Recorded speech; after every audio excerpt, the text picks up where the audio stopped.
This is the Brilliantly Branded podcast, a safe place to have a voice and talk about branding and all the reasons that bring a brand to be brilliantly branded. I am your host, Maria Lucia Romero, and I am welcoming you to this journey of learning and inspiration to build awareness around the brands. This is the Brilliantly Branded podcast.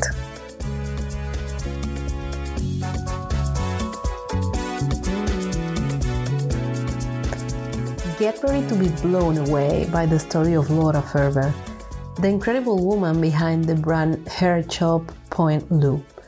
Today, we dive deep into Laura's journey of creating a brand that is not only successful, but deeply human and respectful toward others. In this conversation, Laura shares her vision on how to infuse humanity into branding and emphasizing the importance of respecting both personal and professional environments. She opens up about the challenges she faced when deciding to go local with her online shop, offering the best prices despite fierce competition.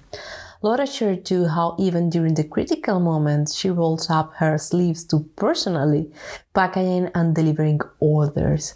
Her dedication and commitment to her customers know no bounds.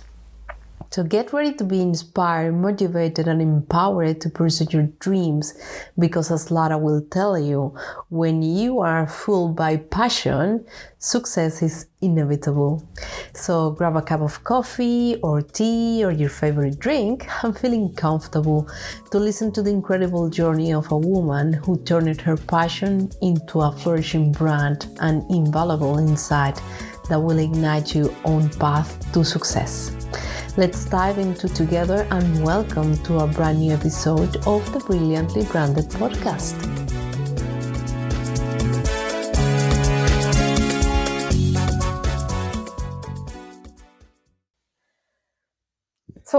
In today's episode, we have the pleasure of interviewing a woman in the hair and beauty industry. Laura is the founder of hairshop.lu, a brand that has not only been succeed, but had also set new standards in sustainability. Last year, for example, her brand hairshop.lu was honored as the winner of the first sustainability awards, recognizing Laura's commitment to ethical practices and environmental friendly initiatives. So now let's dive into the conversation and start asking, who is Laura Ferber? In fact, I'm an entrepreneur. I studied management, so I have a triple master in management at ESCP Europe. So I studied in Paris, Berlin, and London.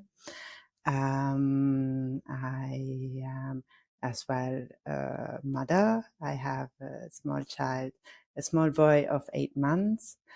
And I'm also a woman who tries to keep up with everything, like the child, the business, everything. So and in my free time I like to do yoga. I'm really passionate about yoga, long walks in nature, and a new passion as well for cooking. Well, thank you very much, Laura, for that introduction and for sharing some personal insights. That is always very lovely to know a bit more about who is behind of the brands. And taking us back at the beginning of your journey with your brand, hairshop.lu, what inspired you to create the brand and what was the story behind it? Right. In fact, when I saw my grandmother, she goes like every week to the hairstylist. She washes basically her hair at the hairstylist. Wow. So at the hair salon. So when I look at my friends, they go like 1 to 2 times per year to the hairstylist.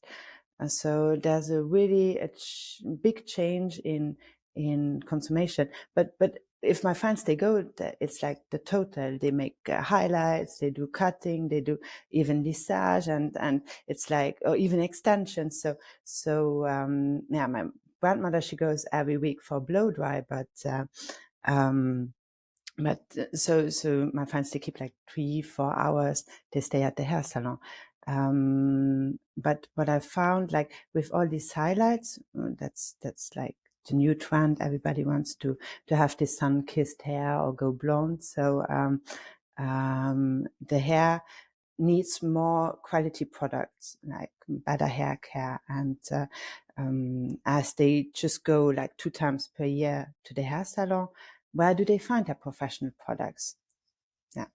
And so I thought like I created hairshop just to give them the opportunity to buy their products when they're not in the salon. And also we saw a trend, like people in our salon, they were looking at the prices. They were comparing like, I have a Kerastase shampoo, for example, and, I can have it on whichever platform for less money. So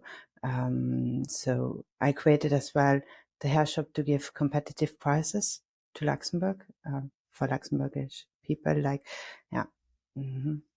that was This is part basically, of the. so good prices, good service, and well, that's my motto. Yeah, I saw that you have been actually offer always carefully selected products. I mean, you have been mentioning some Yeah. of these big brands like Kerastase, but I have been realizing that the brands that you have in your shop are excelling. I mean, and Yeah. always the best brands that are related with hair care and all the products that make you feel good and identify with some brands. So actually, do you have any way that you are identifying those brands or putting your vision and say, well, I wanted to have this high standards quality and I choose the brands that wanted to be part of my store in certain way? Yes, we try them all on our hair. No, but it's true. Like they have to be, first of all, professional products. So professional products, you have to know that the ingredients, they are much more concentrated. So if you choose the wrong product for your hair type, it can go really wrong. So you have to choose you have to have as well the diagnostic from a professional, in fact. So we created as well an online diagnostic, and we have as well, you can filter by mon envie.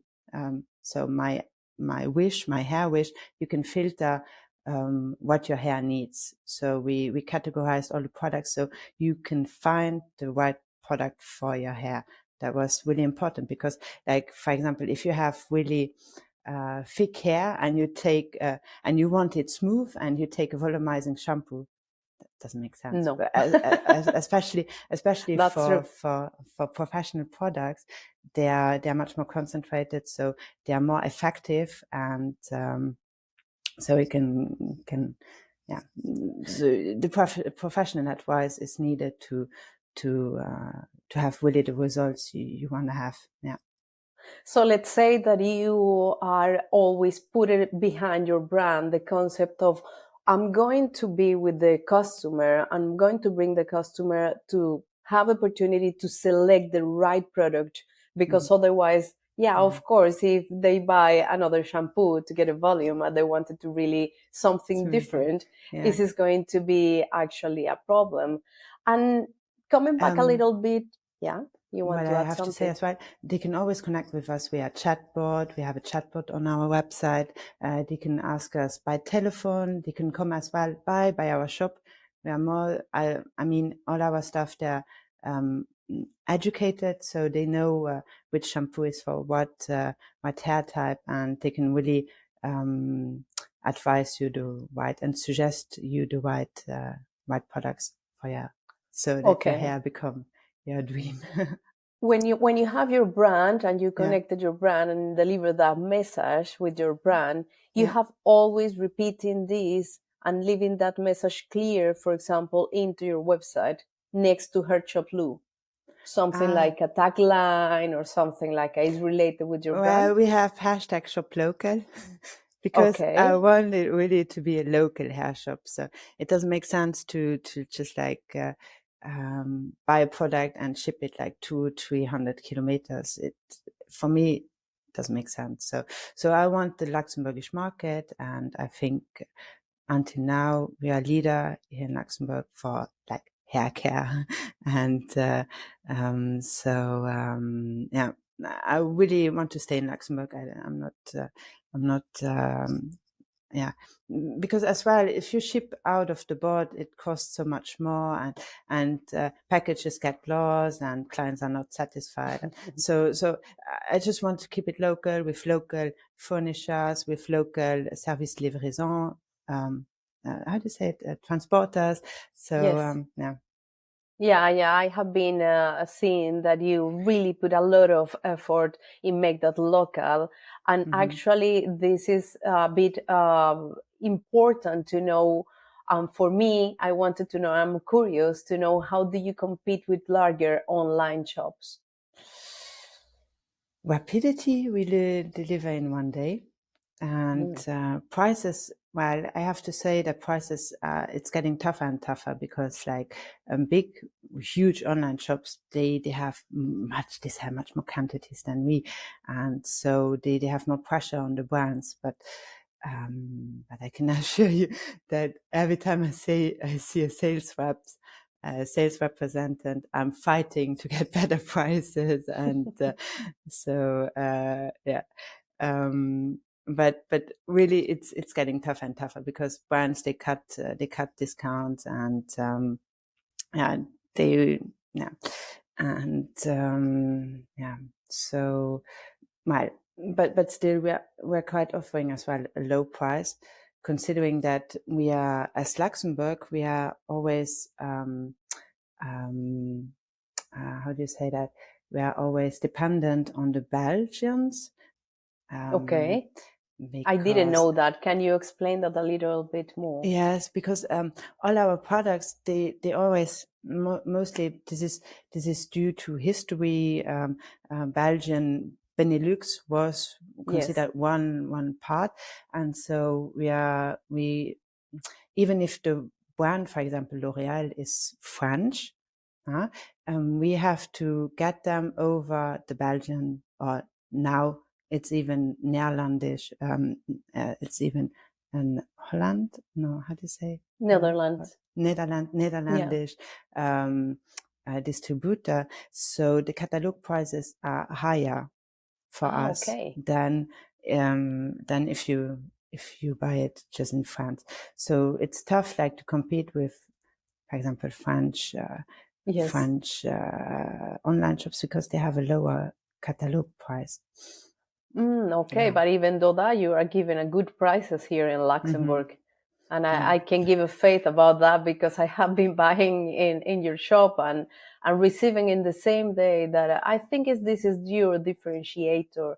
And this is Yeah. what have been making your brand really be different and be very well positioned, because this is something that when you are using it, and when you are an online shopper and buying a product, what do you want? The experience that you want needs to be really what you are promising. And this is coming a bit more what you are promising as a brand.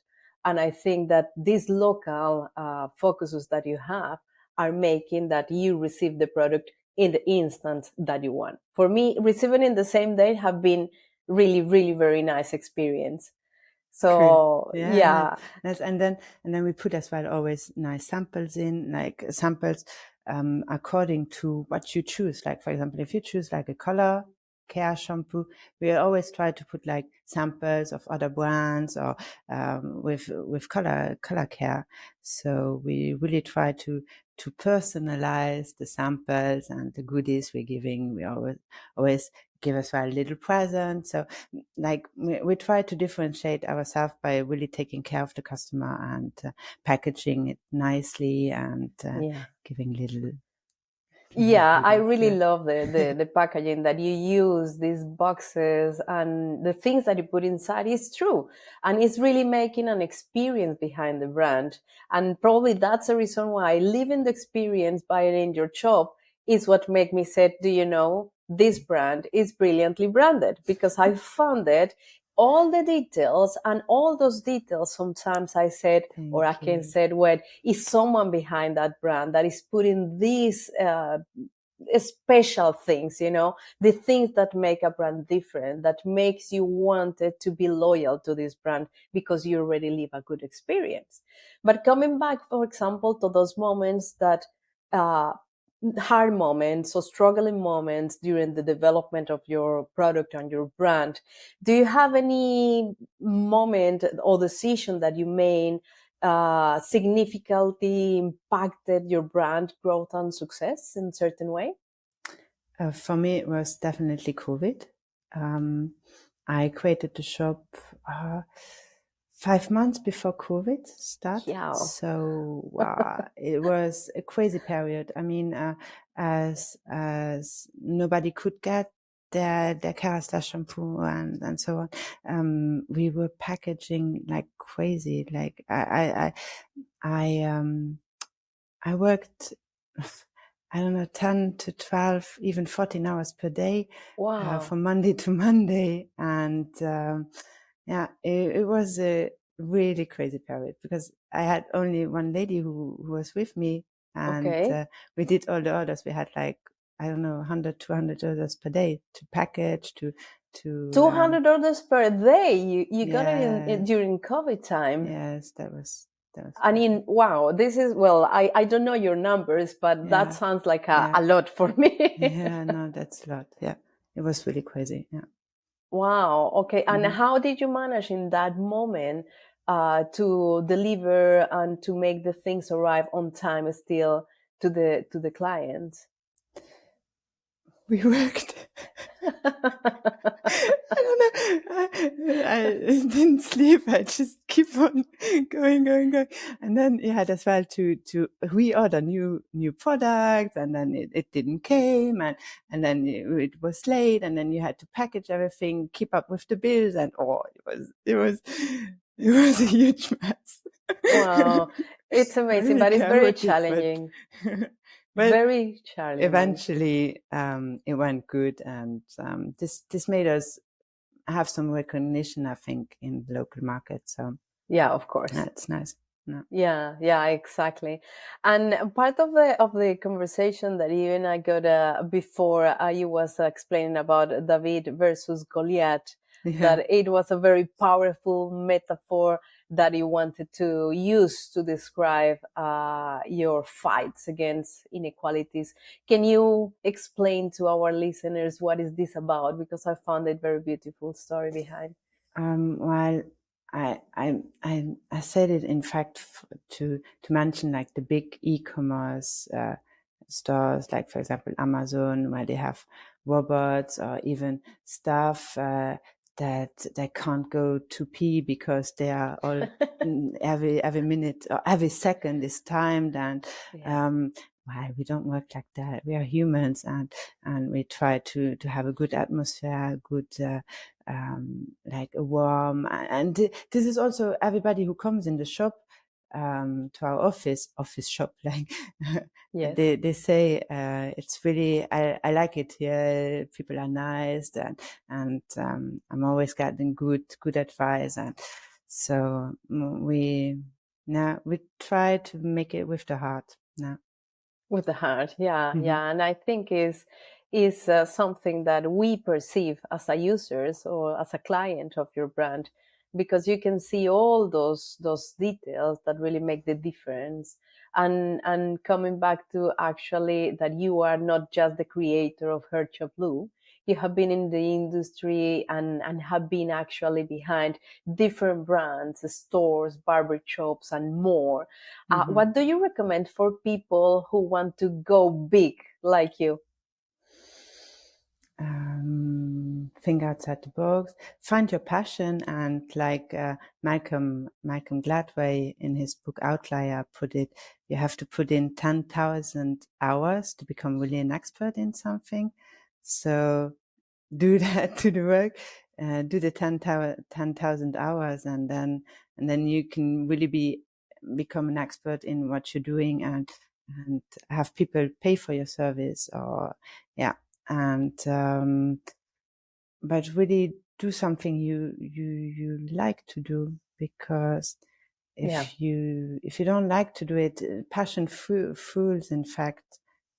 it's the energy that fuels even in hard moments, that keeps you going. So yeah, be prepared that it's not always easy, but keep on believing, and also maybe don't talk too much around yourself, because other people don't see what you're doing, what you want to do, and take small baby steps every day, because like Rome wasn't built in a day, and it's keeping up, and then you have to stay as well flexible, I think. Yeah, it's true. And one of the beautiful things that you just mentioned is have this passion. And when you have this passion, there is coming another of my questions. And it is, what is this one thing that you want to be remembered for? I think it's the kindness and respect which who I treat everybody. Yeah, I try to. Yeah, and actually, you are talking from your personal side or for your business side? And I'm asking that because respect is something that actually we as a users of the different products and brands, we want that, and I know that we deserve that too. And as a human beings, we need to receive that way that we are receiving respect in the things that we are doing. Yeah. So I'm happy to hear that you have this as a part of the things that you want to be remembered for, because it actually sounds probably obvious for some people, but not for everybody is obvious. So it's good that you mentioned that. Yes, because even if you have to take hard decisions, you can always do it in a kind way, and I think I strongly believe in karma. So whatever you give out comes back to you. So when you spread out positive vibes and you yeah, it comes some way. It will come back to you. So yeah. So actually, have you using that to connect with your audience and foster meaningful relationships, I guess? Yeah. You are using it. Yeah, of course, it's evident. Is you can see who is behind the brand because all the things that is happening, and I'm glad that you have these thoughts and this way to live your life. And actually, sometimes is many women are struggle with the imposter syndrome or self-doubt, because some of the things could be that they aren't having someone kind next to them. So what would you recommend for the women who are currently living such a moment? Get a new haircut. Lovely. It's No, a just very good kidding. advice. Just kidding. Yes. Just kidding. No, a haircut can definitely change. Right? Like Coco Chanel says, a woman who's about to cut her hair is about to change her life. So That's true. That is, it's a so powerful, huh? so no, but keep on believing in yourself. I mean, and because I think why don't you believe in yourself? Because some ways, some time, something happened to you, and this past trauma, you have to get over it. So there are many techniques, like for example, hypnosis, emotional freedom techniques, EFT. You have as well journaling. You can go as well do a sport like boxing. Yeah. That keeps that will give you this envy to be strong, to say, hey, here I am, and that's what I'm doing, and look at me. Yeah. Yeah. Well, it's amazing because it seems that you are not, with all the things that you have been telling us, you are not just a businesswoman, you are this empathic person behind the business, and putting a lot of beautiful things behind, because the things that you are proposing in terms of people needs to look what makes them good. I mean, if it's boxing, okay, it's boxing, but it is something that is going to make them good. And in certain way, this became something very inspirational, because people sometimes needs to have those messages coming from someone. And in this time, if someone needs this kind of advice or this kind of things coming from you, for the women that are listening us or the audience, that they are aspiring to follow their passion and start their own business and make a difference, what you will advise to them? Start now with small baby steps. Like if you let's say you want to do a business with I don't know, with jewelry or something, just start as a side hustle to just do your things and go on fairs, and then slowly you gain recognition. And but yeah, I would even suggest, don't quit your job right away. Just try to like build up something before, because like, for example, the hair shop in the beginning, it's like, for example, now it's on the edge of becoming beneficial. So it's a long road until you have to put in a lot of time, investment, love, and even money until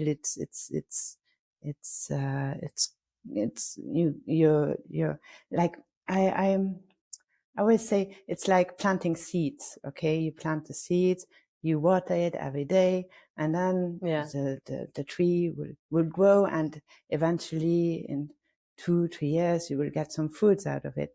But you have to have as well this patience to wait for it. And Yeah, that's true. That's true. And it's sometimes we are thinking, well, how the people have been succeed and how they have been arriving where they have been arrived. And we are just seeing probably the top of the iceberg. And I had this conversation with someone else, and we were looking at how some brands are just succeed. And then you are wondering, but how? And this, what you say, doing this step by step, planting the seeds and watering at the same time. Because if you are not adding value, adding these things that will make that grow, probably that will not arrive to the point that have been arriving. So I don't know if you want to add anything else, Laura. For me, have been a pleasure to have you here and sharing all the things that you have been sharing, realizing that you, as I mentioned before, are not just a businesswoman, but at the same time, are very empathic and thinking in the human side of everything, putting a human side behind your brand. That is very important. And I think that we as a users perceive that. So would you like to add something else? I just want to say thank you, Maria, for having me here.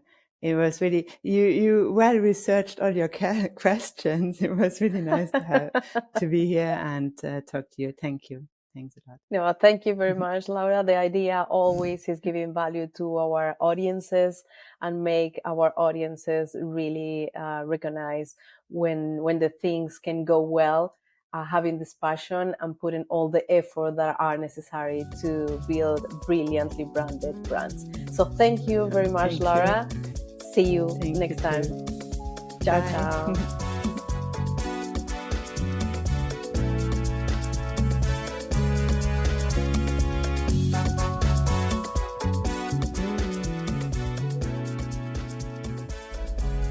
We hope you have been inspired by this content and join us for future episodes of the Brilliantly Branded podcast.